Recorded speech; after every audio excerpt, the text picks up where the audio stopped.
Vamos a... Ahí está, ya, ¿verdad? Vamos, espérate. Ya se empezó en la sala de espera. Pero me están dando ya le dije a 5 basutos. Sí. Nunca. ¿Y ya le diste acceso? No, le di un acceso. O solito se hizo. No, ya, ya me conecté a esto. Le escribí. Lo que lo puedes tomar aquí en vivo. Sí, sí, pero es que era abajo. Sí, dale a colar. No se me llegaban cosas, solo mensajes. Ahí está, no. Si quieres pon. Vamos a ver.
Hola, muy buenos días, tardes a todos. Bienvenidos. Estaremos empezando en unos minutos.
Hola, buenas tardes. ¿Ahí nos escuchan bien? Perfecto. Ahí no sé si Ana Lourdes levantó la mano, ¿alguna duda o todo bien? Ok, perfecto. Bueno, pues dimos unos minutitos. Bienvenidos a este webinar de Leer para Aprender, parte de nuestras dinámicas en la mesa de educación aquí, con gente de PCM. Y bueno, tenemos invitados que nos acompañan. Ahorita los vamos a presentar poco a poco. Y sí quisiéramos comenzar dando un contexto de qué va la plática, porque consideramos que es un pilar fundamental dentro del sistema educativo y hacia dónde vamos a llevar esta plática con nuestros especialistas, ¿no? Y básicamente, digamos que este panel se llama Leer para Aprender, una deuda que México no puede seguir postergando, ¿no? Y básicamente, para poner el contexto, por qué ponemos este título y por qué para nosotros consideramos de mayor importancia, de mayor relevancia, pues básicamente porque a partir de COVID, lo que hemos visto, al menos lo que nos dan datos de Banco Mundial, UNICEF, UNESCO, es que esta brecha en aprendizaje ha ido aumentando, ¿no?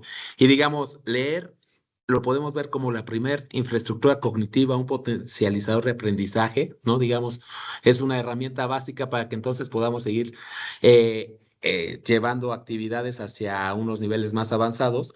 Y justamente en esta línea, como indicador, podemos ver lo que hoy día se conoce como pobreza de aprendizaje, ¿no? Que básicamente es la definición es que los niños no puedan leer ni comprender un texto sencillo a los 10 años.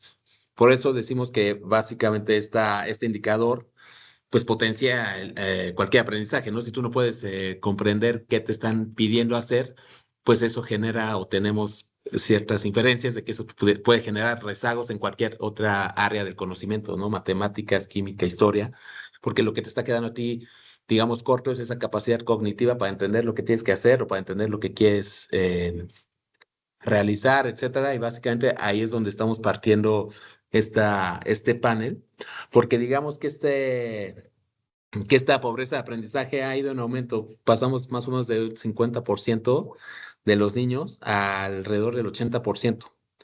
Este ratio, ¿qué significa a niveles de aprendizaje en la escuela? Pues básicamente lo que nos arroja es una pérdida equivalente entre 1 año y medio y 2 años de educación, si eso lo llevamos a la primaria, pues básicamente es un tercio de la primaria lo que te estarías perdiendo por tener esta brecha en tu lectura y en tu capacidad de aprendizaje, y que evidentemente eso se ve reflejado después en pruebas un poco más duras internacionales, benchmark internacional como PISA, ¿no? Donde básicamente pues tenemos algunas rezagos tanto en matemáticas como en lectura, ¿no? Básicamente el 50% de los alumnos en México tienen problemas o requieren de atención prioritaria en estas dos áreas. Y pues digamos que esto es donde nosotros partimos, este es el racional de esta plática, el por qué queremos hacer preguntas a los especialistas, porque para nosotros es un tema fundamental, ¿no? Que digamos los primeros hitos del conocimiento, los primeros ladrillos puedan ponerse de manera sólida, ¿no? Porque como bien decimos, esta va a ser la carretera para que puedan tener o pueda ser diferenciador entre una vida académica, más allá de que tengas o sea, que ya estés en la escuela, pues que sea realmente eficiente su aprovechamiento, ¿no? Y bueno, básicamente así es como vamos a comenzar este panel. Entonces, entre los puntos clave del panel, pues pensaríamos en generar un espacio de diálogo, ¿no? Con los especialistas, revisar básicamente el estado actual de la alfabetización, aprendizajes fundamentales y integrar las perspectivas del aula, ¿no? Que es muy importante ver cómo los maestros y cómo los especialistas ven esta problemática con una medición independiente, identificar cuáles son los principales catalizadores de esto, ¿no? Para justamente poderlos mitigar o en algún punto al menos tenerlos mapeados y de ahí partir a un problema que es estructural y fundamental. Y más adelante, pues vamos a explorar qué intervenciones están demostrando resultados en alfabetización temprana. Por ejemplo, la política de aprendizajes fundamentales impulsada por Instituto Natura, con alianzas con secretarías estatales, y las condiciones que básicamente necesitamos que se articulen en el sector público y privado, junto con la sociedad civil, para hacer posible que esto sea escalable y sostenible, ¿no? Y en esa manera de ver mayor escalabilidad, mayor tracción, pues ojalá que los datos duros estadísticos vayan beneficiando un poco al sector educativo en México y sobre todo pues a los jóvenes y niños, que es lo que realmente nos preocupa a los que estamos en esta sala, ¿no? Sin más, quiero comenzar presentando a los panelistas. Marimar Méndez, primeramente, ¿no? Que es docente de primaria, tuvo el premio ABC en 2023, en el año 2023, otorgado por Mexicanos Primero. Y bueno, es maestra de primer y segundo grado de primaria en la Escuela Augusto Molina. Fue reconocida con este premio que comentaba en la categoría Ser Maestra por un proyecto enfocado justamente en alfabetización inicial. Cartas a mi futura maestra. Y no sé ahí, Marimar, muchas gracias por estar acá, un gusto tenerte. Si quisieras comentarnos un poquito más de ti, digo, para mí es solamente dar dos, tres palabras en la contraportada del libro, dejarlo interesante para que tú nos comentes más. Pues primero que nada agradezco mucho este espacio. A mí me encanta hablar, me apasiona la alfabetización inicial. Actualmente llevo la mayor parte de mi vida docente dando y acompañando a niños y a niñas de primer y segundo grado en este proceso tan lindo, tan transformador como comentas. Trabajo en una comunidad que se llama Canqué y me parece muy valioso que abran estos espacios para traer tan solo un poquito o un cachito de la realidad que viven los docentes en México, ¿no? Entonces, yo les agradezco este espacio para poder poner a la mesa temas tan valiosos como es el aprender a leer y a escribir, pero sobre todo a comprender y amar la lectura, porque tampoco solo, a mí me encanta este proceso porque desde donde yo acompaño a los niños a aprender a leer y escribir, los niños aprenden a amar la lectura y eso también es algo y resulta muy valioso y muy transformador para cada uno. Perfecto, pues mucho gusto y sí, me parece muy noble, sobre todo en la edad temprana en la que tú entras con ellos y ver cómo un hábito estructural lo potencializas, pues debe ser bastante gratificante, ¿no? Sí, bastante, y sobre todo poner al centro sus voces, que ellos sean el centro de su aprendizaje y que ese aprendizaje sea consentido, con un sentido social, comunicativo. Entonces, resulta muy valioso también. Increíble, perfecto. También tenemos a Samana Vergara López, co-coordinadora del proyecto MIA, Medición Independiente de Aprendizajes, que forma parte de la Universidad Veracruzana, ¿no? Entonces, básicamente, este especialista con un doctorado en psicología por parte del UNAM, pues ha impartido clases, formado comités de evaluación y dirigido varias tesis, ¿no? Un poco en esta línea. También nos gustaría mucho esta opinión respecto a a benchmarks, métricas y cómo sensibilizar toda esta parte, ¿no? Entonces, Amana, pues un gusto tenerte acá. No sé si tú también quieras comentar algo al respecto. No, pues muchísimas gracias por la invitación. Una disculpa porque yo soy la única que no tengo el fondo, perdón, Ah, no lo puse ni me enteré, pero bueno, comentarles que bueno, yo formo parte de MIA y MIA, Medición Independiente de Aprendizajes, tenemos 10 años trabajando en este tema. Al principio, bueno, ya cerca de 11, más bien 12, era picar piedra, por lo cual me da muchísimo gusto que hoy estemos aquí hablando sobre ese tema, ¿no? Hace 12 años nadie hablaba sobre los aprendizajes fundamentales ni los aprendizajes básicos y realmente era muy difícil meter el tema en las agendas, ¿no? Como que a nadie le preocupaba mucho ese asunto, ¿no? Y nada más comentarles también que formamos parte nosotros de una red internacional del sur global que se llama People Action for Learning y todos los países que formamos parte de, bueno, todos los integrantes de esta red, trabajamos precisamente con aprendizajes fundamentales, ¿no? Con medirlos, con recuperarlos y bueno, somos parte de esta red y por eso también hacemos el tipo de cosas que hacemos, ¿no? Bueno, mucho gusto y muchísimas gracias. excelente, muchas gracias. Y finalmente, pues tenemos a Ivonne González, analista de senior de Sociedad, Instituto Natura México, donde, bueno, básicamente, como hemos comentado, ¿no? Una institución que ha estado muy metida en este tema, en estos tejidos estructurales de la educación. Y pues básicamente nos atrae mucho esta idea en la que yo sé, Ivonne, has estado respecto a implementación de políticas estatales sobre aprendizajes fundamentales, que es lo que nos converge en esta mesa, ¿no? Hola, pues muchísimas gracias por la invitación. Un gusto que se generen estos espacios, la verdad, de conversación. Comparto la opinión de Samana que antes no había estos espacios donde se hablara del aprendizaje fundamental de las niñas y los niños y creo que es muy importante que empecemos a hablar de ello, ¿no? Como bien dice el panel, es algo urgente de atender en el país. Es una deuda muy grande que tenemos con las niñas y los niños. Y por supuesto, desde el Instituto Natura trabajamos en pro de los aprendizajes de las niñas y los niños porque nos importa y porque queremos hacer algo más para lograrlo. Y pues bueno, la verdad es que estoy muy contenta y muy contenta además de compartir lo que hacemos nosotros. Gracias. Excelente, perfecto. Sí, bien, como dicen, nos gusta mucho esta dinámica, estas mesas, porque cuando hablamos de temas de outputs en productividad en el sector laboral mexicano, etcétera, pues hay que voltear no a la universidad, no a la preparatoria, sino justamente a la estructura de por qué todo esto pasa. Si alguien tiene que revisar un texto 10 veces porque no lo acaba de leer, pues me imagino que puede recaer en esta productividad, ¿no? Entonces, me parece que sí, cuando uno quiere remodelar la casa no es solo pintarla, ¿no? Sino empezar desde los cimientos, que es lo que hay que realmente darle forma acá en México en la educación. Y para comenzar ya con el panel de manera más directa, vamos a mencionar nada más esta primera sección, es una pregunta transversal, va a tener cada uno de los ponentes 5 minutos para explayarse, para comentar sus puntos de vista. Y después vamos a ir con preguntas particulares, ¿no? Entonces, la primera pregunta básicamente es, en su perspectiva, con su connotación, en su contexto y en su región, ¿cuál es la barrera más urgente que México debe resolver para que las niñas y niños puedan aprender y escribir a tiempo, digamos, de manera eficiente, que se reduzca esta brecha de 2 años perdidos en la escuela? No sé quién quiera comenzar, tal vez María del Mar. Claro, por supuesto. Yo creo que voltear a ver a los docentes, la formación de los docentes. Actualmente estoy por terminar una especialidad en escritura y en alfabetización en la Universidad Nacional de La Plata, en Argentina. Esto me llevó, pues obviamente, la sed de saber cómo acompañar mejor a las infancias, ¿no?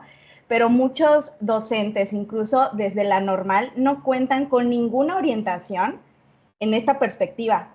Desde la normal estamos hablando de que nos encontramos solos frente a próximos ciclos escolares donde nosotros ya somos los titulares y nos enfrentamos a la sociedad y a los niños y a las niñas, acompañar a niños y a niñas y sin saber cómo, con nuestros propios recursos. Pocos, muchos, algunos nosotros nos hemos informado, leyendo. Nuestro currículum es muy valioso porque realmente ve la lectura y la escritura como práctica social, como con enfoque constructivista, ¿no? Pero esto los docentes no lo conocen, no saben cómo hacerlo, no saben cómo acompañar y sobre todo no se les da un seguimiento, porque no basta con de pronto hacer un curso de alfabetización y dejarlos sin ese acompañamiento del cómo. A mí me gusta mucho contar la experiencia que tuve en primer grado cuando yo me enfrenté por primera vez a acompañar a las niñeces en su proceso y tuve la fortuna de contar con una supervisora que conocía el enfoque vigente, que conocía los planes y programas, que me acompañaba en el aula y me decía, ¿qué te parece si así? Oye, pues si te dice un niño esto, tú le puedes contestar tal, oye, chécate esta lectura, estos registros de clase. Iba a mi aula, me observaba y me acompañaba, pero lamentablemente en el país los docentes nos encontramos solos en cuestión a formación y mucho más solos en cuestión de acompañamiento, de cualquier duda en este proceso que es tan complejo para las infancias. Es un proceso cognitivo complejo, que es necesario tener libros. Para empezar, no se cuenta con libros en las escuelas. Hay comunidades rurales que en casa, lamentablemente, no hay los recursos necesarios para tener una comunidad letrada y que los niños crezcan leyendo con textos literarios y variados, informativos. Se supondría que la escuela debería satisfacer esas necesidades, pero lamentablemente los maestros tampoco contamos con ese recurso, ¿no? Entonces, realmente yo creo que la barrera más urgente es voltear a ver a los docentes y qué necesitamos y cómo necesitamos ser acompañados. ¿Dónde está o dónde hay esa carencia quizá de conocimiento de planes y programas? Hubieron materiales muy buenos que me tocaron hacerles visibles a los docentes. En los libros anteriores a estos eran muy buenos, donde ofrecían ahí no solamente el cómo evaluar, cómo acompañar, teoría básica, pero los docentes ni siquiera conocían esos materiales, ¿no? No eran visibles, no había un acompañamiento ni una formación desde la normal. E incluso aquí, y generalmente es muy común, que los recién egresados de las normales sean a quienes ponen como titulares de primer grado. Y eso sucede porque, claro, es una responsabilidad enorme que muchos docentes decimos, wow, no quisiera tener esa responsabilidad de primero. Entonces, realmente falta mucho foco en esa formación a nivel nacional y el conocimiento del currículum y pasos necesarios y puntuales y claros para los docentes de dónde empezar y cómo comenzar y cómo recibir un buen acompañamiento. Perfecto, sí, no, súper interesante, ¿no? Todo bastante, bastante claro. Y en ese sentido, Samana, ¿tú qué opinas desde el lado, un poquito a lo mejor más viendo métricas, ¿no? Investigación un poco en esta línea. ¿Qué consideras tú también, o estás de acuerdo con María del Mar? ¿Agregarías algo más en cuanto a un racional en el que estadísticamente se vea, esto es lo que tenemos que hacer de primera cosa porque sería el catalizador que movería un poquito más la palanca? ¿Qué opinas? Gracias, David. Pues mira, creo que el rezago de aprendizajes, que es como nosotros le llamamos, la pobreza de aprendizajes la consideramos uno de los indicadores del rezago de aprendizajes, como un concepto más amplio que implica que no se aprendan los aprendizajes en el momento indicado, en el momento oportuno, y entonces vaya arrastrando este hueco y vaya obviamente ocasionando otros problemas, ¿no? Entonces, este problema del rezago de aprendizajes consideramos que es un problema multifactorial, entonces realmente es difícil la pregunta que nos haces de hablar de solo una barrera, ¿no? A nivel sistema educativo hay varias, a nivel aula, escuela hay varias, y a nivel familias y la misma cuestión socioeconómica y sociocultural de las mismas familias y los niños, pues ahí hay otras muchas, ¿no? Pero creemos que el enfocarnos en las barreras relacionadas a la enseñanza y al aprendizaje, que tiene mucho que ver con lo que comentaba mi compañera María del Mar, que el centrarnos en estas barreras de enseñanza-aprendizaje, ¿a qué nos referimos con eso? En el caso de las barreras de la enseñanza, obviamente poder ver cómo se está enseñando, ¿no? Cuáles son, ahí, cómo se puede ayudar a esta parte de la enseñanza, pero también cómo se puede apoyar y mejorar la manera en cómo los niños están aprendiendo. ¿Por qué meternos en esto? Porque si nos vamos a otros factores que son mucho más, digamos, que se llevan mucho más de la varianza, del logro de aprendizajes, como puede ser lo socioeconómico, o como pueden ser este tipo de factores, no hay manera en que nosotros como sociedad civil, como academia, podamos incidir en ello, ¿no? No a mediano y corto plazo, ¿no? Y no desde nuestras trincheras. Entonces creemos que por eso involucrarnos más en la parte de la enseñanza y el aprendizaje es por ahí. Y todo esto acompañado de la evaluación para poder hacer y proponer, primero investigar y luego proponer cualquier forma para la mejora que sea empíricamente validado, ¿no?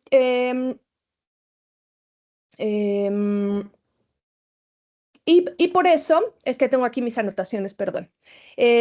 Proponemos o nos centramos en lo que tiene que ver con prevenir que se dé el rezago de aprendizajes y con recuperar los aprendizajes básicos. Y bueno, para poder fortalecer la enseñanza, tendríamos que estar pensando en trabajar precisamente con los docentes, como habla María del Mar, y poder compartir con ellos metodologías empíricamente validadas y transferir capacidades relacionadas a estas metodologías, ¿no? Pero nos referimos a herramientas sencillas que brinden una guía, pero a la vez que puedan ser flexibles para poder adaptarlos a sus propios contextos, ¿no? A eso nos referimos con poder fortalecer la parte de la enseñanza, y con fortalecer el aprendizaje también nos referimos a poder buscar nuevas estrategias que ayuden a los niños a estar, a pesar de sus carencias, a pesar de las necesidades que pueden tener, poder estar más presentes en el aula y poder aprovechar más esos aprendizajes y esa información que se da en el aula. Entonces, esto sería lo. Oh, perfecto. Tocas un buen punto también clave, yo creo, ¿no? Que es básicamente, pues, el poder recopilar información para entonces pensar que estadísticamente es significativo lo que se está haciendo, la metodología, y en ese caso, pues, que tengamos datos duros, ¿no? Que nos ayuden a ver si vamos por el camino correcto, ¿no? Entonces, como bien dices, también prevenir y recuperar, pues, son dos actos reactivo y activo que ya tienen que estar acompañando dado el rezago en el que estamos, ¿no? Entonces, me parece bastante también amplia tu perspectiva. Más adelante vamos a ir con preguntas más personales respecto a sus especialidades. Y finalmente, pues con toda esta experiencia en el sistema político y un poco más de políticas públicas, programas sociales, Ivonne, ¿tú qué opinas? ¿Crees que hay espacio, hay formas de que estas preocupaciones que ponen nuestros panelistas son viables, factibles para políticas públicas y desarrollarlas en distintos estados?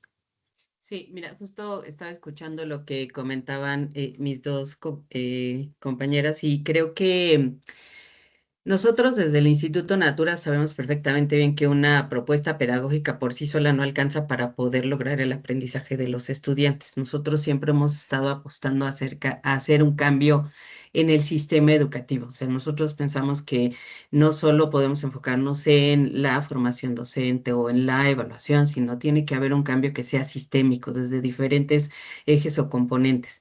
¿No?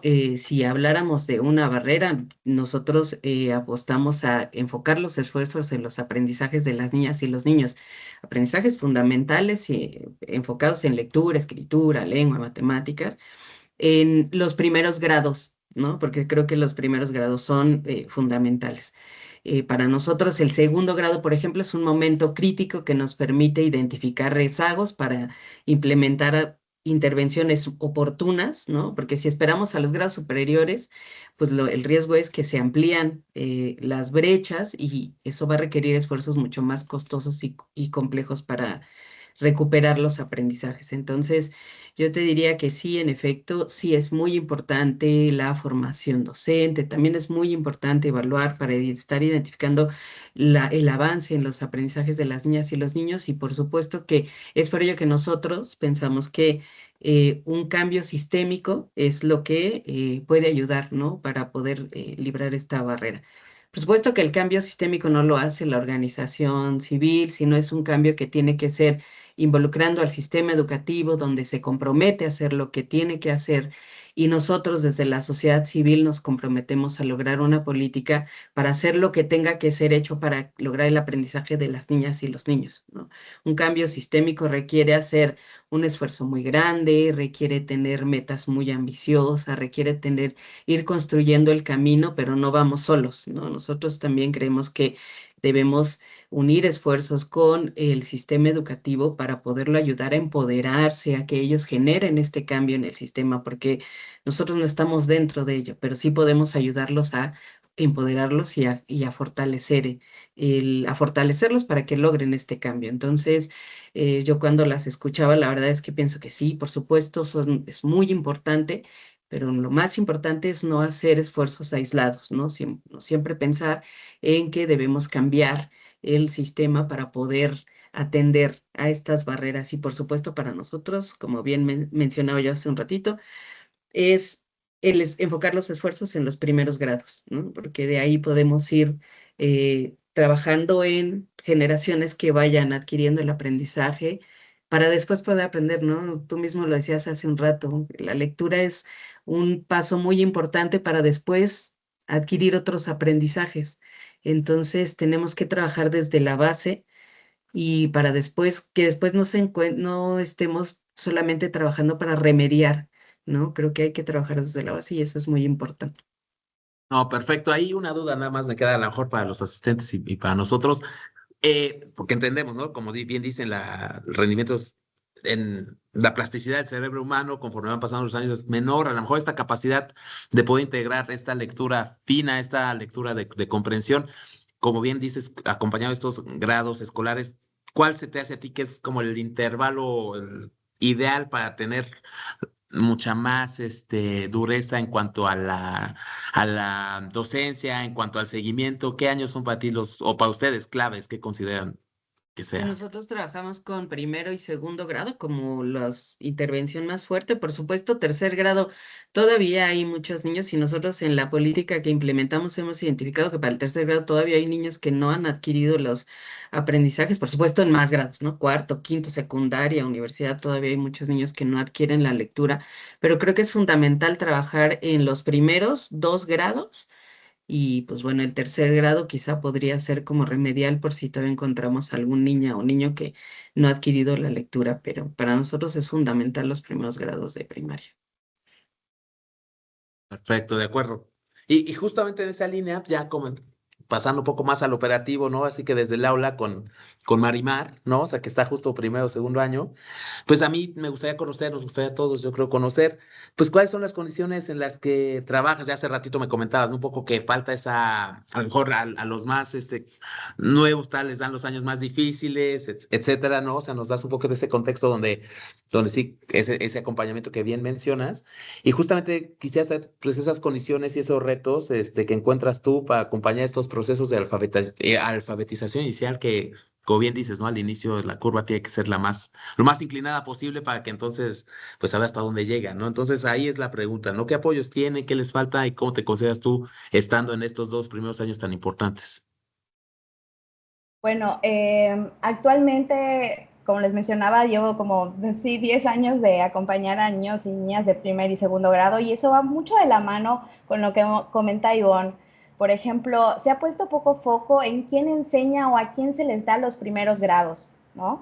Que cuál es clave eso y no me refiero a que algunos sean mejores que otros, sino capacitar o formar y acompañar a docentes de primer y segundo grado. Pasa que a mí, gracias al cielo, que me toca en una escuela en donde nosotros le damos mucha importancia a los primeros grados. Entonces nos dedicamos, por ejemplo, a que el docente de primero y segundo y tercer grado se forme, ¿no? Con formación realmente vigente, ¿no? Con la psicogénesis, constructivismo, prácticas sociales del lenguaje, el enfoque que tenemos actualmente y que el cual es muy valioso, pero lamentablemente es muy poco conocido. Siguen permeando los métodos, los cuales a través de varias investigaciones se ha demostrado.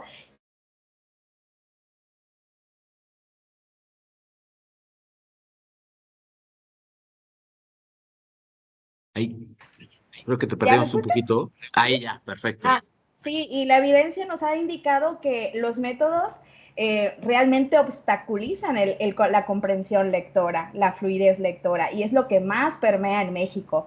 Entonces, eso es preocupante, que los docentes no tengamos las herramientas necesarias, plataformas, acceso a libros, acceso a bibliografía, acceso a muchas cosas que nos ayudarían a orientar nuestra práctica docente. Por ejemplo, aquí venía una pregunta de las estrategias pedagógicas, ¿no? A mí me ayuda mucho organizar un ambiente alfabetizador, que eso aprendí a trabajar durante estos años, por ejemplo, ¿no? A desarrollar una biblioteca viva, a descubrirme como lectora realmente. Los docentes no nos hemos todavía descubierto como verdaderos lectores. Entonces, transmitir eso a los niños y a las niñas y enseñar desde la comprensión, desde preguntas realmente valiosas, que impacten, no simplemente leer un texto y que vengan ahí 3 preguntas demasiado evidentes, por ejemplo, ¿no? Eso no es comprensión. Entonces también significa para mí muchísimo leer, que ellos lean y escriban a través de mí para estructurar pensamientos, ideas, portadores textuales, significativos, que lo que escriban y lean lleguen, se comunique, que sea con sentido real, social, comunicativo, porque al fin y al cabo eso es lo que les va a servir para la vida. Que vean sentido a qué es realmente leer y aprender, trabajar con textos reales de circulación social, que ellos, yo concebirlos desde el primer grado como lectores y escritores, y que ellos asuman ese rol, aprender entre pares, comparar hipótesis, planear una verdadera clase, una sesión de clase, qué y cómo preguntar para crear conflictos cognitivos que lo lleven a avanzar en sus hipótesis. Y desde luego variar esa modalidad de trabajo. Sin embargo, los docentes no contamos con espacios de intercambio. A mí me ha tocado la fortuna, y ahí la vi por ahí, de trabajar con maestras 1 a 1, de mira, así le hago, ¿tú cómo le haces? ¿Qué te dice el niño?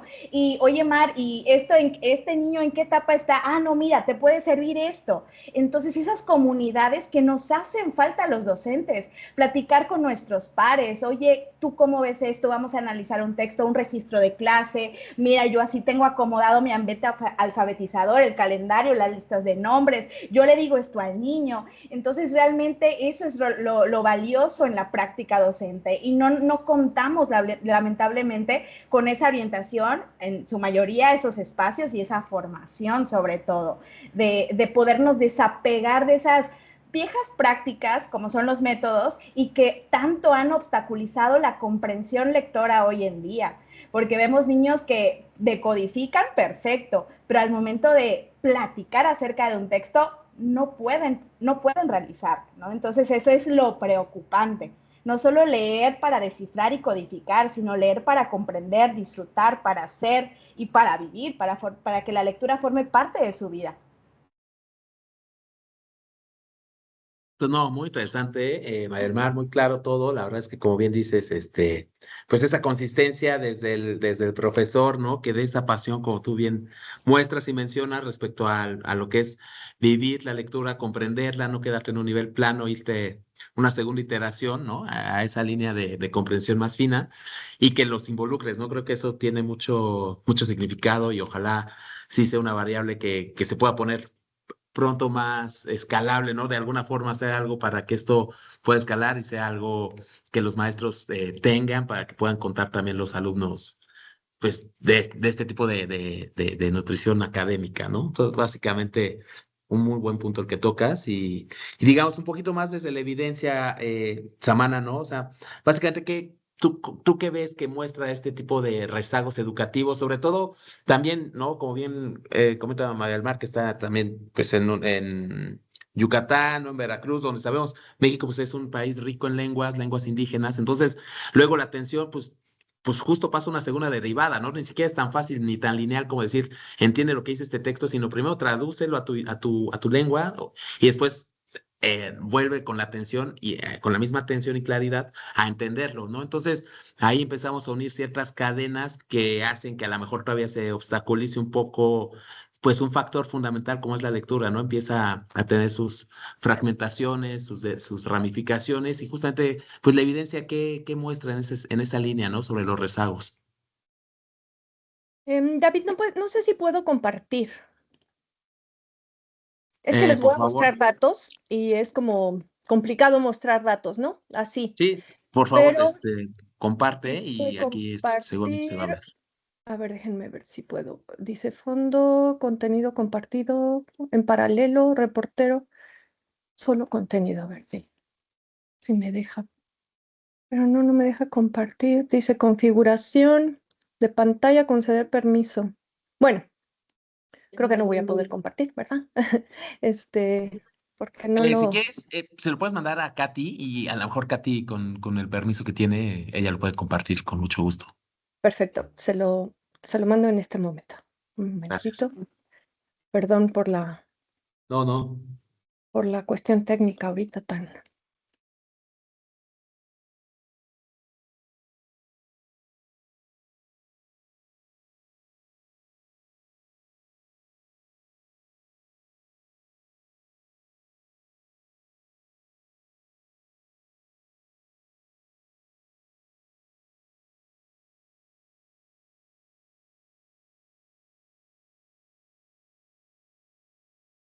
¿Te llegó? Enviado. Ah, Bueno, mientras les voy contando. sí. Precisamente creo que esto se relaciona mucho, David, con la pregunta que hacías hace unos momentos, que nos contestó Ivonne, por ejemplo, esta parte de en qué edades, ¿no? En qué grados. Que yo sé que tanto en el Instituto Natura como lo que hace Marimar es en primero y segundo, pero yo creo que les voy a presentar son los datos que tenemos, ¿no? Una crisis de aprendizaje que viene ya desde inicios de este siglo, en la que no hemos tenido cambios en los aprendizajes básicos, en los que no logramos modificar estos aprendizajes. Y nosotros tenemos ya datos desde hace 12 años, como les contaba, donde podemos eh, mostrar estos rezagos de aprendizaje y cómo se dan en niños desde 5 años hasta 17 años, ¿no? Nosotros tenemos, y cómo estos rezagos de aprendizaje obviamente son preocupantes y en los que vemos que, bueno, cuando vemos que hay en tercero, nosotros decimos, bueno, a lo mejor todavía puede recuperarlos, ¿no? Pero cuando los vemos en sexto de primaria y cuando los niños pasan a secundaria y siguen con esos mismos rezagos de aprendizajes, entonces ahí es donde nosotros empezamos todo esto centrándonos en los rezagos de aprendizaje de todos los niños, digamos, de ese rango desde niños y adolescentes. Y claro, después de nuestra teoría de cambio, después de varios años de recuperar y recuperar aprendizajes, claro que nuestra teoría de cambio cambia para pensar también en la prevención, ¿no? Y dejar de recuperar tanto, aunque siempre vamos a tener que recuperar aprendizajes en los niños de tercero hasta secundaria, incluso hasta preparatoria. Eh, bueno, poder, ojalá cada vez más y a mediano plazo, poder cambiar estas curvas que ahorita, o estos datos que ahorita les voy a mostrar. Un favor, Kate, si te puedes ir hasta la diapositiva 16, que es donde ya tengo ahí, por ejemplo, esta pregunta sobre los datos. Y entonces, exacto, ahí, la anterior. No, nosotros hicimos una investigación, nosotros tenemos cerca de 300,000 niños evaluados desde hace ya varios años, pero nosotros tuvimos la posibilidad de medir pre y post pandemia. Entonces, en esta muestra que tenemos una investigación publicada donde podemos mostrar, no haciendo una estimación, sino realmente porque pudimos medir en el 19 y en el 21, en las mismas zonas, en Campeche y Yucatán, y tenemos entonces, por ejemplo, este tipo de datos. Nosotros tenemos, me voy a centrar aquí nada más, por ejemplo, en el nivel socioeconómico bajo y en los niños de 10 años. Vamos a ponernos, ¿no? Como un nivel para poder hacer comparaciones. Nosotros tenemos que el nivel más alto del que nosotros medimos cuando hacemos evaluaciones a gran escala es el nivel de comprensión inferencial. Entonces nosotros teníamos, por ejemplo, 58% de niños en nivel socioeconómico bajo que podían leerlo y bajamos al 32% de los niños y niñas que podían leerlo en el 2023. Si nos vamos en general, aquí tenemos niños de 10 a 15 años, niños y niñas. Vemos que estaba en 75% y bajó a 58%. La que sigue, por favor. Ahorita me regreso a matemáticas, pero bueno, de una vez lo podemos ver. Aquí tenemos los niños como podían hacer una resta, el 67%, y bajaron al 20% en el año 21. En general teníamos de 10, ya todos de 10 a 15, pues 70 y bajaron al 41%. La que sigue, por favor. Esta es la comparación que nosotros tenemos pre y post. Estas son muestras representativas por estado, Campeche y Yucatán. Pero, por ejemplo, aquí tengo datos de la península, de toda la península, Campeche, Yucatán y Quintana Roo. En el 2018, otra vez pre-pandemia, nosotros vemos, por ejemplo, cuarto, quinto de primaria, que son más o menos los mismos niños de 10 años, ¿no? Más o menos. Y estamos viendo que precisamente coincide mucho con esta otra investigación, que son de 43% y 53% podían comprender un texto simple, tengo que aclarar, un texto simple de segundo de primaria. Eso es lo que nosotros medimos, un texto simple de segundo de primaria. La que sigue, por favor. O sea, Y en incluso tú ahí ya matemáticas, estás, perdóname, ahí ya estás tú descontando un rezago, ¿no? O sea, sí, claro. O sea, aquí, antes de la pandemia, nosotros teníamos 42% en cuarto de primaria, 62% en quinto de primaria, pero fíjense cómo en tercero de secundaria solo podían hacer la resta 73%. En tercero de secundaria, es una resta de tercero de primaria, es una resta de 2 dígitos con acarreo, ¿no? O en sexto, en primero de secundaria, por ejemplo, solo podían 76%. Nosotros trabajamos con ese porcentaje que no logra hacer esa resta, ¿no? La que sigue, por favor. Eso era antes de la pandemia. Si vemos pospandemia, tenemos datos, por ejemplo, ya muy actuales, tenemos datos del 2021, del 2022, tenemos datos de todos los años, pero nos vamos a los más actuales que tenemos. Chihuahua, evaluamos 22.900 niños. Esta, tengo que aclarar, no es aleatoria, ¿no? Es en los grupos en los que se hizo intervención, pero tenemos un total de casi 23.000 niños. La que sigue, por favor. Y lo que vemos ya ahorita, post pandemia, en el 2025, es que en cuarto grado comprender esa historia que yo les dije de segundo grado, lo pueden hacer 33% en cuarto grado, en quinto grado 43%. O sea, estamos hablando que más de la mitad de los niños en quinto grado, en sexto grado, por ejemplo, la mitad de los niños y niñas no pueden comprender esa historia de segundo grado. Tenemos muchos niños con quienes trabajar, muchos niños y niñas, muchos. La que sigue, por favor. Ahora en matemáticas tenemos aquí, vamos a la resta. La resta 1 es la que corresponde a la que yo les enseñé antes. No, perdón, la resta 2 es la que corresponde a la que les enseñé antes.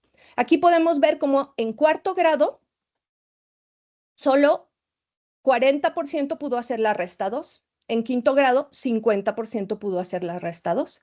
En sexto grado, la resta 2, 66%. Aquí estamos hablando en Chihuahua, un estado, ¿no? Sabemos de los más ricos, digamos, depende de la zona, obviamente, pero la que sigue, por favor. Ahora en Guerrero evaluamos 15.000 niños, ahora también en el 2025, y vamos para arriba, por favor. Y lo que vemos es como igual la comprensión, 40%, 44% pueden hacerlo. En sexto grado, 53% pueden hacerlo. La que sigue, por favor. O sea, la mitad de los niños y niñas de tercero a sexto no pueden comprender una historia simple.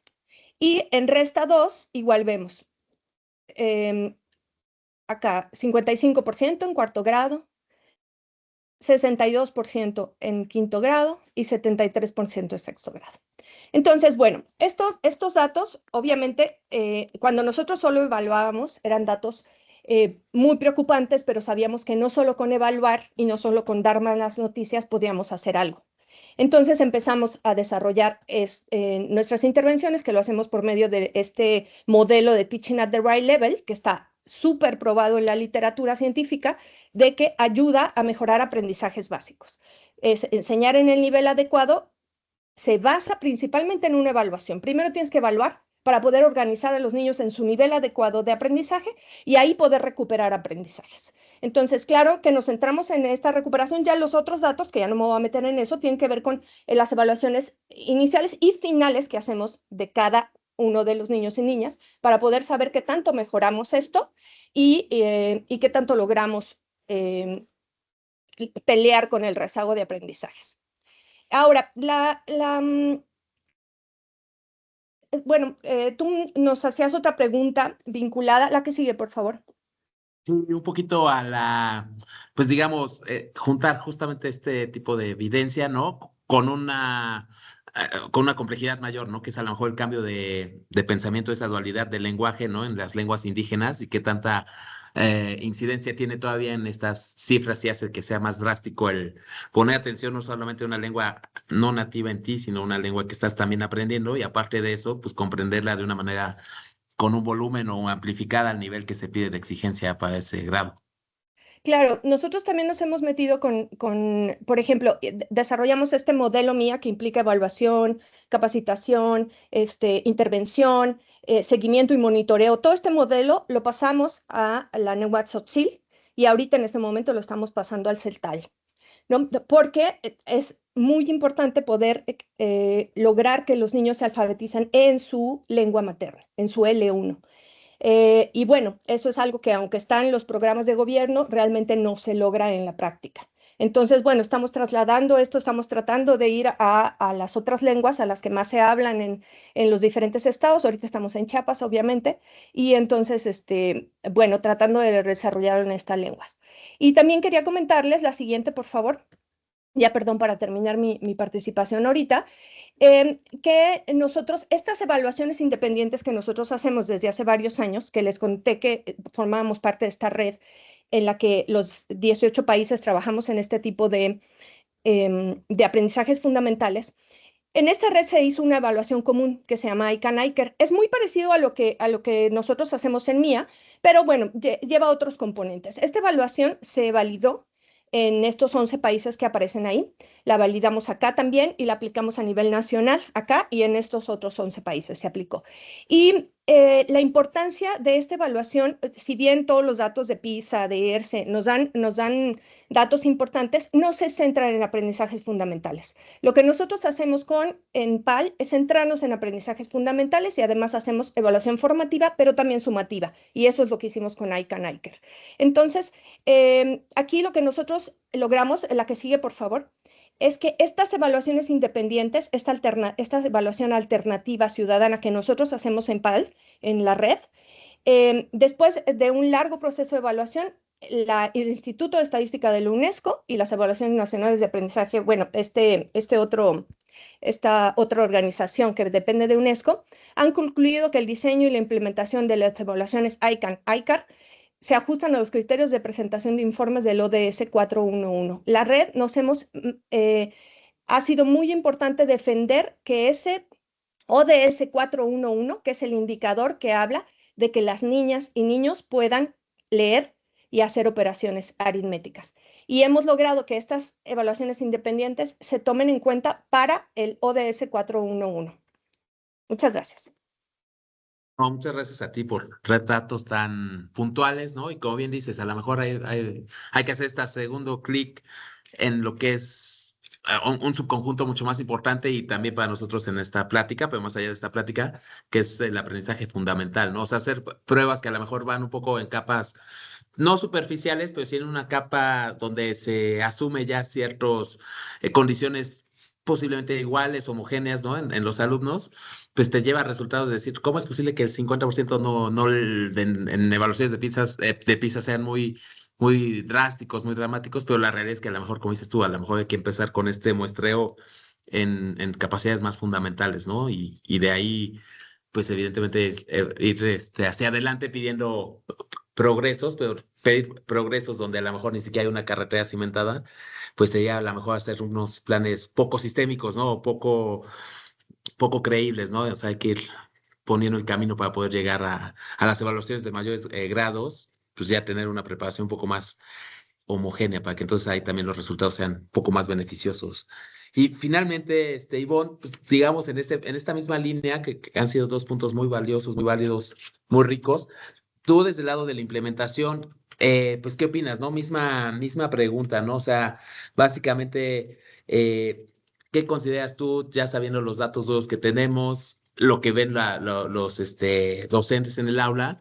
¿Qué piensas tú en eficiencias de políticas públicas o de qué manera sí puede haber sinergia o tú más bien qué pedirías hacia estas políticas públicas de mediano o largo plazo viendo sobre todo resultados en distintas regiones, ¿no? Desde Chihuahua, como bien decían, con un PIB per cápita a lo mejor un poco más elevado que la zona del litoral, ¿no? De acá de Yucatán, etcétera. Algo que a lo mejor pudiera ser homogéneo, tú también tendrías que hacer clústeres de estas políticas públicas por región. ¿Qué opinas en general de cómo atacar esto a través de un enfoque sistémico y por políticas? Bueno, nosotros desde el Instituto Natura tenemos muy claro que el camino es una política pública sistémica, ¿no?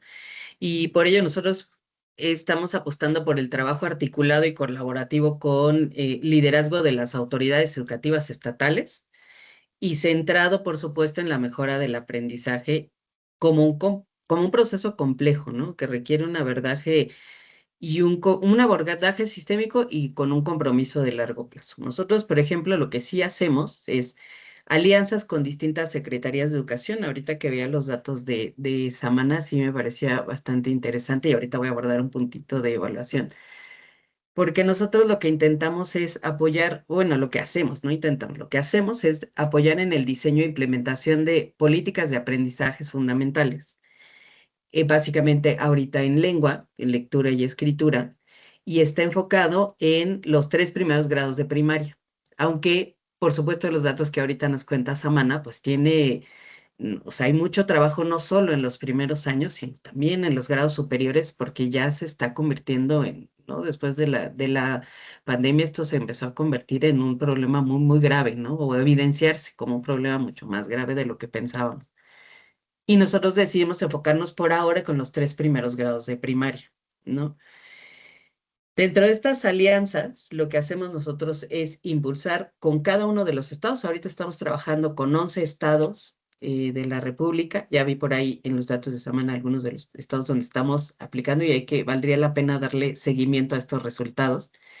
Nosotros ahorita estamos trabajando con Aguascalientes, Campeche es nuestro segundo año de trabajo, Chihuahua, que es el primer año que estamos trabajando con ellos, Coahuila, Durango, también Durango con su primer año, Guanajuato, Nuevo León, Tamaulipas, Veracruz, Yucatán y Sonora.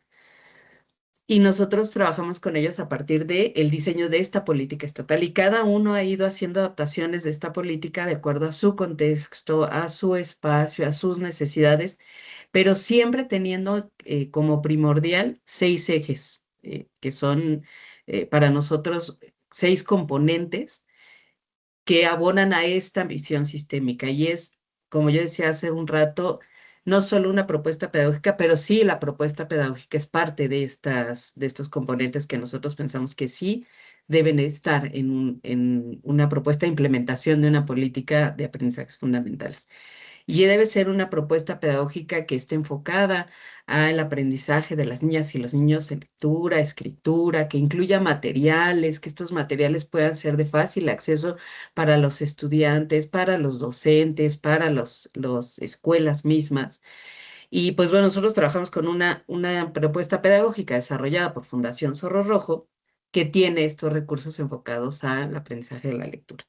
Y hay material para el docente, para los estudiantes, ¿no? Y están en físico, en digital, disponibles para todos. Y por supuesto, la propuesta pedagógica está alineada a la propuesta de la nueva escuela mexicana. También otro de nuestros componentes es la formación docente, como bien decía ya por ahí, se me olvidó tu nombre, perdóname, María del Mar. pero Marimar, ¿cierto? Es que no veo los nombres aquí en mi pantalla. Pero bueno, como bien decía Marimar, también un factor muy importante es la formación docente, ¿no? Y enfocada sobre todo a la enseñanza y el aprendizaje de la lectura y escritura. Nosotros ahorita estamos trabajando únicamente con esta propuesta pedagógica. Y pues tiene que ser una formación que sea significativa, eficiente, que ayude al docente realmente a enfocar los esfuerzos en el aprendizaje de las niñas y los niños. Y otro punto que también se ha estado tocando muchísimo es este acompañamiento y para nosotros es muy importante, un sistema de acompañamiento donde se forme a figuras que acompañen al docente, porque sabemos que aunque el docente está trabajando directamente con los estudiantes, pues sí necesita justo estos espacios que mencionaba Marima, pues que esté acompañando a hacer grupos donde comparte experiencias, que alguien esté ayudándole a identificar a sus estudiantes que necesitan fortalecer el aprendizaje, con los que necesitan trabajar más, y para ello nosotros pensamos que los asesores técnico-pedagógicos, los supervisores, los mismos directores de la escuela pueden ser figuras que acompañen al docente, y para ello nosotros tenemos una formación y promovemos una formación de estos acompañantes que puedan ayudar a garantizar la trascendencia del aprendizaje de la lengua y el desarrollo de las niñas y los niños. Otro de los componentes que nosotros diseñamos junto con las entidades en la política de aprendizajes es el sistema de reconocimiento, que es bien importante reconocer a las escuelas, a los docentes, a las figuras de acompañamiento que están enfocando sus esfuerzos en los resultados, ¿no? Que están trabajando por el aprendizaje de las niñas y los niños y que están obteniendo los resultados, ¿no? Y para ello tenemos el siguiente componente, que es el monitoreo y evaluación, ¿no? Y nosotros vemos al monitoreo y evaluación como un componente transversal que busca dotar de información al resto de los componentes, es decir, a las figuras de acompañamiento, a los docentes, a los mismos autoridades educativas, de datos y de elementos precisos para poder tomar decisiones, no solo en el aula con los docentes, los figuras de acompañamiento, para identificar y empezar a trabajar en estos esfuerzos o en estas escuelas o con estos docentes que requieren mucho acompañamiento para lograr el aprendizaje de sus niñas y sus niños. Y por supuesto que con las autoridades educativas para que puedan tomar decisiones del rumbo de la educación en el Estado, ¿no?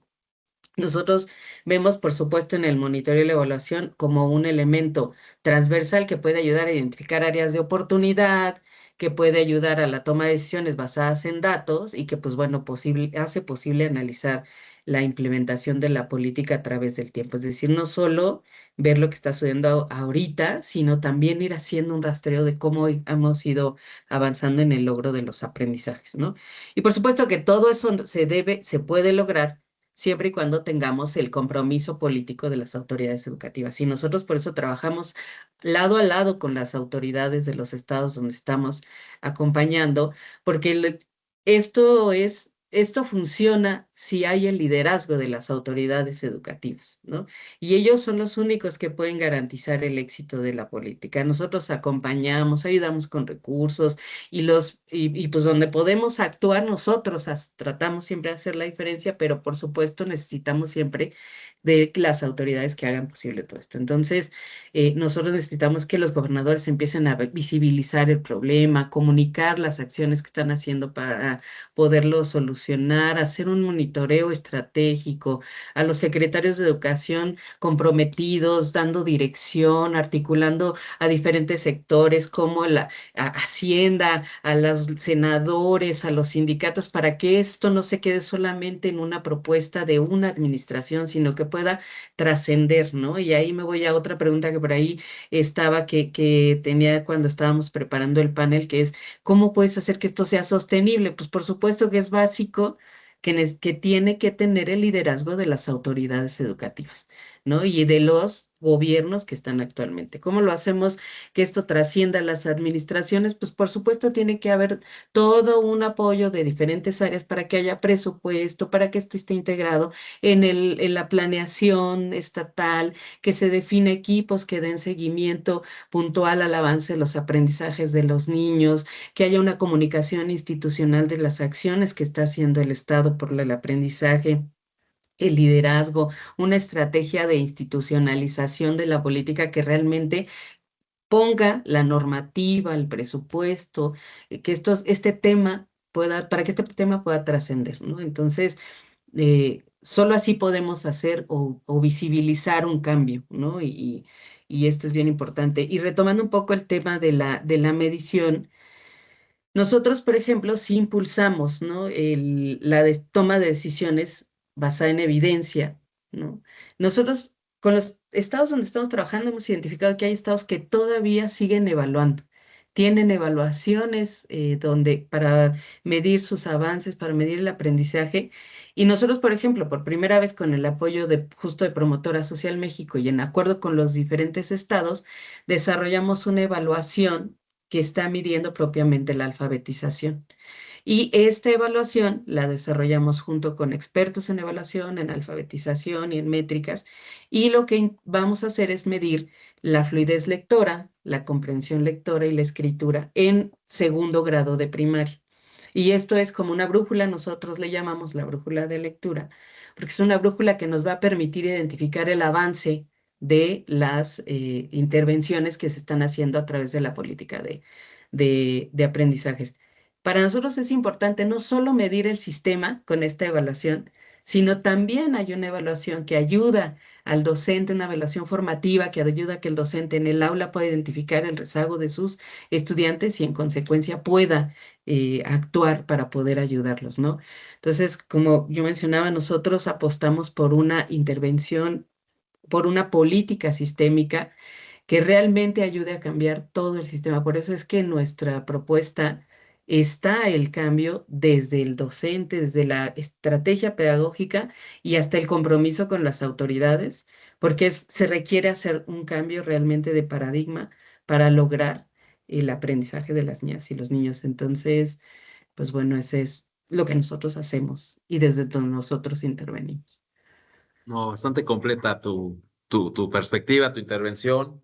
Eh, Como bien dices, adelantando un poquito a lo que va a ser la siguiente pregunta en cuanto a cuestiones de sistémicos, pero también me dejas con una perspectiva que tenemos contemplada, ¿no? Que básicamente lo que comentabas, ¿no? O sea, en conjunto con la participación de PCM, lo lograr en los proyectos. Y esa pregunta sería tal vez transversal para las tres panelistas, ¿no? Justamente, ¿qué podríamos hacer nosotros desde PCM para poder conectar este ecosistema, ¿no? O sea, porque si bien queremos un cambio sistémico, pues es justamente este tipo de mesas de trabajo donde podemos alinear diferentes perfiles con diferentes ideas, pues justamente de nuestro lado, ¿qué podríamos hacer? No sé si ustedes nos dijeran cada una. Yo creo que esto es lo que PCM podría enfocarse, este es el valor agregado que podrían darnos. Nosotros encantados de tomar nota y nada más eso. Creo que, si quieren yo, Sí, por yo creo favor. que seguir apoyando a estas políticas. Em, Creo que me parece valioso comentar que en los primeros años en este proceso de acompañar a las niñeces en sus procesos de alfabetización, mi supervisora se va y lo que me rescató es la política de aprendizajes fundamentales acompañada de la Fundación Cerro Rojo, porque ellos, como bien dice Ivonne, tienen, yo cuando lo vi dije, wow, con la estructura y con la integración de esto es lo que necesitamos.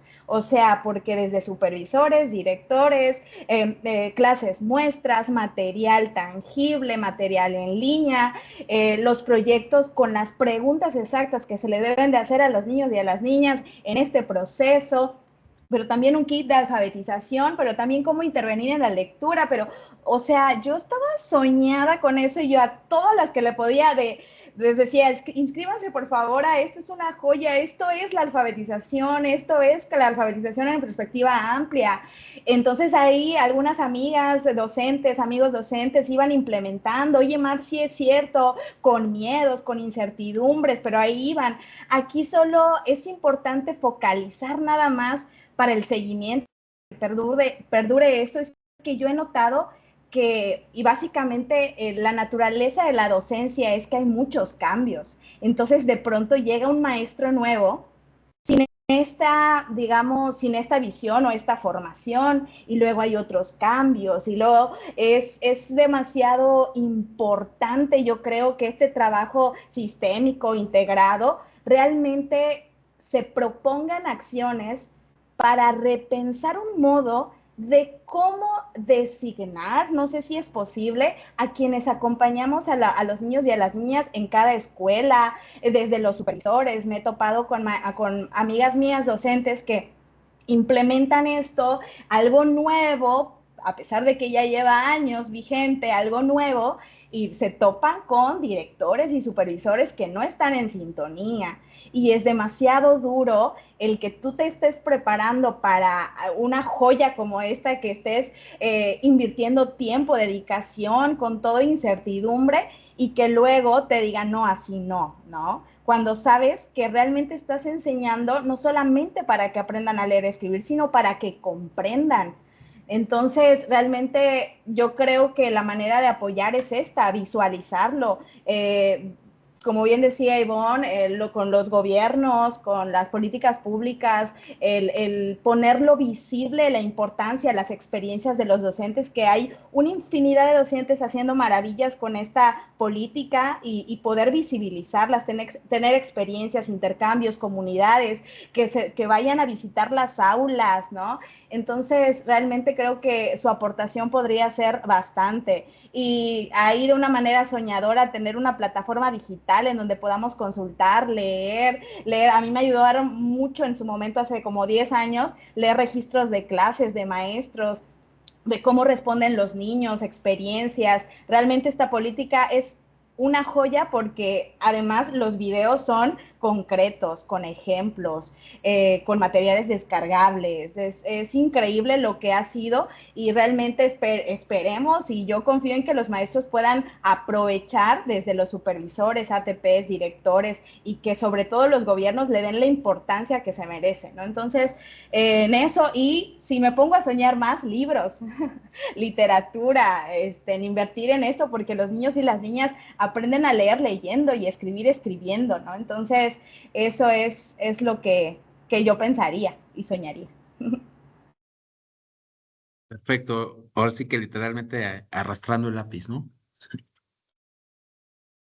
Samana, no sé tú qué opinas y qué te gustaría comentar con esta pregunta de cierre.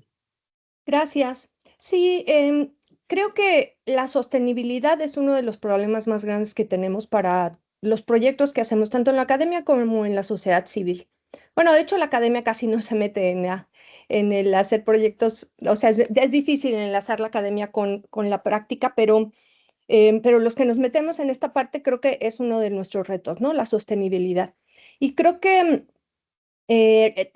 coincido totalmente con la visión de Ivonne y de María del Mar.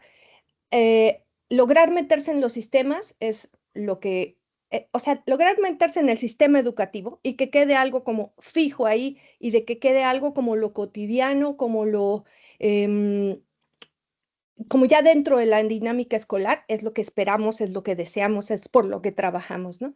Y claro, para esto nosotros empezamos de abajo hacia arriba, ¿no? Hace 10 años empezamos trabajando con las comunidades, con las personas, con las escuelas, y ahí nos fuimos para arriba, para arriba. Y claro, realmente para poder tener esta sostenibilidad teníamos que entrar a las escuelas y teníamos que entrar con los docentes, porque antes nosotros trabajamos desde afuera, en bibliotecas públicas, en centros comunitarios, trabajamos en otros espacios, ¿no? Pero sí, claro que nos dimos cuenta que la única manera era llegar al sistema, llegar a los docentes, porque si pueden quedarse capacidades instaladas en la escuela, en los docentes, en el personal, pues es algo que ellos van a poder seguir replicando. Pero además, esto no es como que llegas una vez y dejas capacidades instaladas y te vas, ¿no? Sino que si puedes, si hay esta capacidad, esta posibilidad de seguir, por ejemplo, trabajando con los nuevos docentes que van entrando, hay mucho movimiento de docentes, entonces, bueno, por lo menos cada año, poder seguir estimulando y seguir instaurando capacidades, eso sería muy importante, ¿no? En los docentes, respecto específicamente a aprendizajes fundamentales, ¿no? A mí me parece que algo muy importante para esta sostenibilidad es que tienen que ser prácticas empíricamente probadas, que haya publicaciones al respecto científicas, que esté probado no por un investigador, sino por varios, que esté probado en métodos empíricamente probados. ¿Por qué? Porque así vamos a lo seguro, sabemos que eso funciona, ¿no? Eso ya ha funcionado en muchos lugares y bueno, ahora hay que adaptarlo, pero funciona. Entonces creo que sí es muy importante el tema de las prácticas empíricamente probadas y meterlo en el sistema, en lo cotidiano y en lo común de la dinámica escolar. Trabajar con docentes en formación, que era algo ya que hablaba María del Mar, y que nosotros también tenemos mucha relación con las normales, pero nos gustaría tener más y meterse otra vez en el sistema. Varios alumnos de nosotros han analizado los programas de las normales y, por ejemplo, para la enseñanza de las matemáticas básicas, tienen una materia en toda la normal, una materia, ¿no? Y sabemos que, bueno, esa una materia, si te la dio un profesor que pues no era tan bueno, pues pasaste de noche, ¿no? Y lo mismo pasa con las materias relacionadas a la enseñanza de la lectura. Entonces, tienen muy poca formación desde la normal.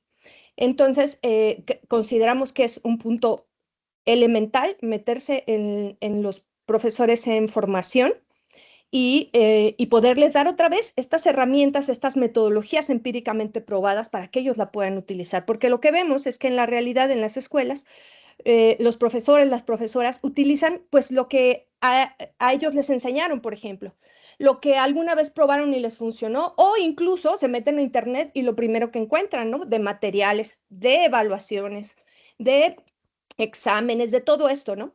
Y otra vez vamos, no son métodos empíricamente probados y entonces pueden funcionar o pueden no funcionar, ¿no?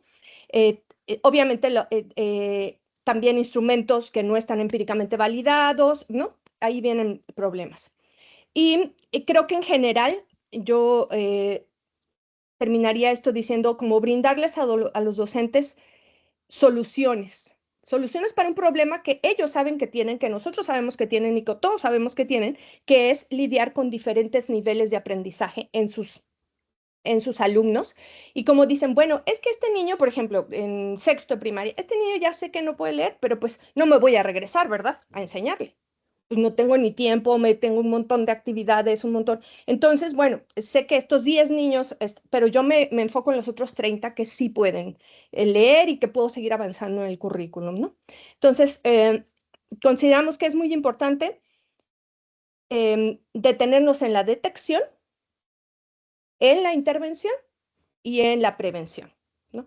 O sea, en la recuperación, en la prevención y en la detección ¿de qué? Del rezago de aprendizajes. Y bueno, gracias. Perfecto. No, muy bien, muy bien. Excelente. Ivonne, ya nada más para concluir, últimos comentarios respecto a qué sería un valor agregado de nuestra parte para poder potenciar sus esfuerzos.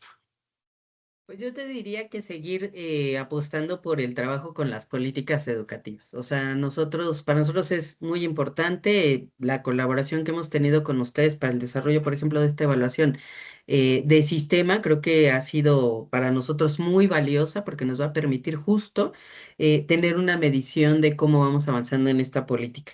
Creo que ustedes y nosotros buscamos transformar la realidad social de las personas a escala y de manera sostenible, y para ello es necesario trabajar en estas políticas basadas en evidencia y, por supuesto, seguir apostando a la innovación, a la evidencia, al enfoque en resultados y, pues, por supuesto, al trabajo colaborativo. Y pues bueno, siempre nosotros agradecidos porque igual que ustedes sabemos que para llegar más lejos hay que hacerlo juntos, ¿no? Y no podemos hacerlo solos. Entonces, pues eso yo solo agregaría eso.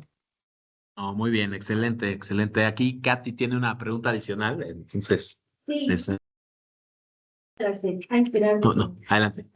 Más bien, ya como para la sección de preguntas y respuestas, también si alguien de las personas que están conectadas tenga alguna pregunta, la puede hacer ahorita alzando su mano. A mí me gustaría preguntarles, por ejemplo, uno como mamá, como papá, ¿cómo puede identificar si su hijo o ya está teniendo rezago en sus aprendizajes, si no está aprendiendo lo que tendría que aprender, ¿no? Lo básico. ¿Cómo podemos identificar y qué estrategias o herramientas podemos utilizar para apoyarlo, ¿no? Siento que a veces cargamos mucho la mano a los docentes y sentimos que todo lo que pasa en la escuela es responsabilidad de los docentes, y en realidad también pasa mucho por lo que hacemos papás y mamá en casa con ellos, ¿no? Entonces, eso, o sea, ¿cómo podemos saber si nuestro hijo ya trae un rezago y qué podemos hacer para ayudar? Yo quisiera aportar un poco a esta pregunta. Digo, hay maneras a lo mejor muy sencillas, ¿no? Como simplemente poner a leer a su hijo un párrafo en voz alta y ver si lo puede leer fluidamente y demás. Nuestros instrumentos de MIA son totalmente libres, abiertos, para uso de cualquiera. Se encuentran en la página y cualquier mamá, papá, de hecho, cuando hacemos las evaluaciones a gran escala, tenemos voluntarios ciudadanos haciendo estas en los hogares se hacen las encuestas, ¿no? Y se aplica el instrumento. Entonces, es muy fácil de aplicar y así podemos ver en qué nivel está. Además, ¿no? Por ejemplo, si puede leer palabras, pero no puede leer enunciados, o si puede leer fluidamente, pero no puede responder a preguntas de comprensión, o en el caso de matemáticas puede leer los números, pero no puede hacer la suma o no puede hacer la división, ¿no? Entonces, esa podría ser una manera. Y también, bueno, para poder ayudar a nuestros hijos a leer y hacer operaciones aritméticas, no necesariamente tenemos que saberlo hacer, que es otra de las cosas que tenemos en nuestros talleres para padres y madres, es que se pueden utilizar diferentes herramientas para poderlos apoyar en su lectura, en su escritura y en sus operaciones aritméticas. Perfecto, muchas gracias. Y como bien dice Katy, abrimos 5 o 10 minutitos. Si alguien tiene alguna pregunta, con todo gusto puede levantar la mano y le cedemos la palabra.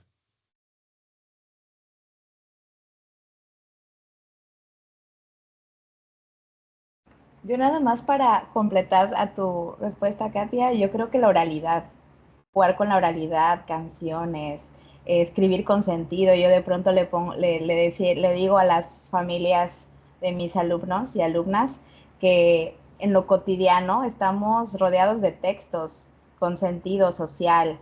Una lista de súper, ayúdame a hacer una lista de súper, en lugar de decirle, a ver, te voy a dictar palabras y me las vas, no, entonces ayúdame, ¿qué nos falta? Leche, pan, cereal, y con cuál, vamos a ver mi nombre, así me llamo yo, y vamos aquí a poner tu nombre abajito, y aquí el de papá, el de abuelita, el de tía, no, oye, mira ahí, ese letrero dice alto, oye, ahí, estamos rodeados todo el tiempo de textos, entonces, también de juegos que nos han enseñado, que nos han cantado, arrullos, canciones, porque la oralidad está de la mano con la lectura y escritura, entonces es muy rico, ¿no? Poder jugar y tener esos espacios y a la vez aprender, ¿no? A la vez aprender. Y lo mismo con las matemáticas. Oye, vamos a comprar aquí con cosas útiles y que les hagan sentido. Y al mismo tiempo sea vínculo, lecturas en voz alta, leerles todo el tiempo, lo que sea, cuentos, canciones. Sería esa mi aportación para tu pregunta, Katia. Gracias. Perfecto. Pues bueno, vamos a dar casi que por concluido. La realidad es que haciendo una síntesis, pues muy interesante todo, ¿no? Sus perspectivas en un tema coyuntural que yo pienso, bajo su mejor opinión, que pudiera todavía exacerbar todavía más, hacer más polarizar todavía más a México como tal, la población, hoy día con tanta ayuda de la inteligencia artificial, pero si vemos a nivel grosso, la inteligencia artificial, pues es redactar y explicarle qué quieres que haga por ti, ¿no? Entonces, en ese sentido, si este adelanto tecnológico intenta potenciar las actividades cotidianas de uno y uno no está preparado para comprender, ni entender, ni estructurar una oración para poder facilitarse la vida, pues posiblemente estemos en una desventaja hacia adelante en pues en los sectores laborales donde con estas herramientas generen ventajas competitivas en otras poblaciones y nosotros podemos estar un poco más rezagados incluso por eso, ¿no? Por eso comentamos, para nosotros educación fundamental pues es clave. Han dado bastantes mitigadores, han comentado mucho respecto a hacerlo sistémico, hacerlo a largo plazo, hacerlo consistente con muestreos significativos, es decir, usando métodos que nos den certeza o certidumbre de que tienen una correlación positiva en cuanto a la mitigación de este problema. Y pues nada, nos quedamos justo con ese tipo de comentarios, ¿no? De saber que hay gente como ustedes, como los panelistas, que están hoy día hands-on en esto, cada uno en su oficio. Hay gente como los que están hoy día dentro de esta plática interesados y con toda la actitud de poder colaborar desde su trinchera. Y pues que nosotros con Katy y el equipo pues estamos también con esa disposición de poder y apertura de poder ayudar a que estas brechas se acorten, ¿no? Entonces, pues sin más, nada más eso. Un gusto haber tenido a todos participantes, panelistas y demás en esta mesa. A ver, déjenme ver qué dice el chat. Eh, Estoy leyendo el proceso de capacidades, Lorena, de docentes, enseñanza. Me encantaría conocer su experiencia, poder replicar. No sé si hay alguna forma de que haya correo o canalizarlo. Sí, las panelistas nos ayudan a poner en el chat algún medio de contacto para que las personas que están conectadas y les interesó tener algún contacto con ustedes, los puedan buscar. Y hay otro comentario de Adriana. Sí, básicamente felicitando a los panelistas y saber si cada uno de ustedes, dentro de 20 años, un niño beneficiado por esta política vive en un entorno donde la inteligencia artificial le responde casi cualquier pregunta. ¿Qué les gustaría que la escuela les hubiera enseñado que ninguna tecnología pudiera reemplazar? Esa sí es una pregunta. Yo te diría que justo la idea de que las niñas y los niños estén comprendiendo lo que leen, les va a dar las herramientas incluso para poder interactuar con una inteligencia artificial que te da las respuestas, pero que hay que saber preguntar, ¿no? Una de las cosas que creo que nos puede dar la inteligencia artificial y la tecnología es que tenemos acceso a mucha información, pero esto no es solo con la inteligencia artificial, sino desde que nos estamos involucrando con la tecnología y a nosotros que nos tocó empezar a usar los navegadores para poder buscar información, creo que lo importante es saber buscar, ¿no? Y saber hacer las preguntas correctas que te den la información adecuada. Entonces, creo que el enseñar a que nuestras niñas y nuestros niños aprendan a leer y a comprender lo que están aprendiendo, les va a ayudar a tener una mirada diferente y a no replicar solo la información que están consumiendo, sino a tener el criterio suficiente para poder identificar si lo que les están contando está bien o no, o cómo buscar más allá, ¿no? Entonces yo esperaría que nuestras niñas y nuestros niños en algún momento puedan identificar que lo que están adquiriendo de la tecnología no todo es verdad y sobre todo que sepan cómo buscar y cómo preguntar. ¿No? Yo tendría esa reflexión acerca de la pregunta. Excelente. Bueno, pues muchas gracias a todos por estar por acá y cualquier cosa, pues seguimos en contacto a través de Katy o de cualquiera de los canales que ya pusieron aquí en los correos. Que tengan muy buena tarde. Hasta luego. Gracias. Gracias, hasta luego. Gracias, bye.